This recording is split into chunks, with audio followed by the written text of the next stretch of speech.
Hi అండి అందరికీ. ఈ ఒక్క చేపలతోనే మీరు ఎన్ని రకాల ఐటెమ్స్ కుక్ చేస్తారనేది అయితే కామెంట్ చేయండి. నేనైతే చేపల పులుసు ఆర్ ఫ్రై అయితే చేస్తూ ఉంటానండి. ఈరోజు ఈ వీడియోలో నేను చేపల పులుసు ఎలా చేసుకోవాలో చూపించేస్తాను. ఫస్ట్ చేపలని నీట్‌గా, క్లీన్‌గా వాష్ చేసుకోవాలండి. చేపలు ఎప్పుడైనా సరే నీసు వాసన రాకుండా ఉండాలంటే కొంచెం సాల్ట్, నిమ్మరసం వేసి క్లీన్ చేసుకున్నట్లయితే చేపలన్నీ నీసు వాసన రాకుండా ఉంటాయండి.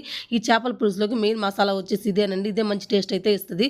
ఇందులో కొంచెం 2 టేబుల్ స్పూన్ల జీలకర్ర, అలాగే ధనియాలు, అలాగే ఒక టేబుల్ స్పూన్ వచ్చి మెంతులు, వెల్లుల్లి వేసేసుకొని మెత్తగా పేస్ట్‌కి గ్రైండ్ చేసేసుకోవాలి. నెక్స్ట్ వచ్చేసి చింతపండు కూడా పెట్టేసుకోవాలి. నెక్స్ట్ స్టవ్ ఆన్ చేసి కడాయి పెట్టేసుకొని అందులో పచ్చిమిర్చి, ఆనియన్స్, కరివేపాకు వేసి ఆనియన్స్ కొంచెం ఫ్రై అయ్యేదాకా ఫ్రై చేసేసుకోవాలండి. ఇలా ఫ్రై అయిన తర్వాత అందులోనే అల్లం వెల్లుల్లి పేస్ట్ ఫ్రెష్ అప్పటికప్పుడు నూరు పెట్టుకున్నది వేసేసుకొని అదైతే కొంచెం పచ్చివాసన పోయేదాకా ఫ్రై చేసుకోవాలి. అలాగే 2, 3 టమోటాలను తీసేసుకొని ప్యూరీ లాగా చేసేసుకొని అది కూడా ఆయిల్‌లో కొద్దిసేపు ఫ్రై అవ్వనివ్వాలండి. ఈ టమోటా ప్యూరీ అనేది కొంచెం ఆయిల్ పైకి తేలితే ఇలా ఉన్నప్పుడు ఇందులో స్పైసెస్ అనేది యాడ్ చేసుకోవాలి. ఒక హాఫ్ టేబుల్ స్పూన్ వచ్చేసి పసుపు, ఒక 2 టేబుల్ స్పూన్లు వచ్చేసి కారం, అలాగే మన టేస్ట్‌కి తగ్గట్టు సాల్ట్ యాడ్ చేసుకొని ఇవన్నీ ఆయిల్‌లో ఒక 5 మినిట్స్ మంచిగా అయితే కుక్ చేసేసుకోవాలండి. ఇలా ఆయిల్ మీరు వీడియోలో చూస్తున్నారు కదా! ఇలా ఆయిల్ పైకి తేలుతున్నప్పుడు మళ్ళీ ఇందులో ఎక్స్ట్రా స్పైసెస్ కూడా యాడ్ చేసేసుకోవాలి.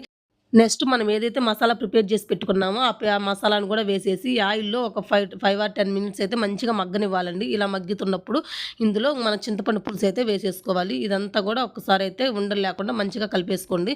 ఇంకా ఇందులో మనం పులుసు కన్సిస్టెన్సీకి తగ్గట్లయితే వాటర్ అయితే యాడ్ చేసేసుకోవాలి. ఒక 1 లీటర్ వరకు అయితే వాటర్ యాడ్ చేసేసుకోండి.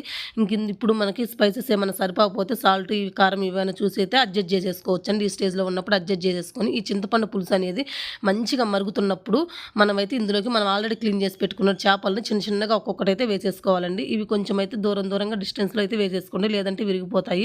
ఇట్లా ఈ చేపలన్నింటిని వేసేసుకొని మనమైతే దీన్ని ఒక 10 మినిట్స్ అయితే కుక్ అవ్వనివ్వాలండి. ఎక్కువగా కదిపియొద్దు. ఎక్కువ కదిపించినట్లయితే ఆ పీసెస్ అనేవి విరిగిపోతే ఛాన్స్ అయితే ఉన్నాయి. ఇంకా ఇట్లా అయితే మంచిగా ఒక 10 మినిట్స్ అయితే కుక్ అవ్వనివ్వాలి. ఇలా పట్టుకొని చూసుకున్న చేపలు కుక్ అవ్వడానికి మనకి ఎక్కువ టైం అయితే తీసుకోదండి. చాలా ఫాస్ట్‌గా అయితే కుక్ అయిపోతాయి. అలా కుక్ అయ్యి కొంచెం పులుసు అనేది చిక్కబడుతున్నప్పుడు మనం ఇందులో ఫైనల్‌గా వచ్చేసి మనం కొత్తిమీరతో గార్నిష్ చేసేసుకుంటే మనకి ఎంతో టేస్టీగా ఉండే చింతపండు చేపల పులుసు అనేది రెడీ అయిపోతుందండి.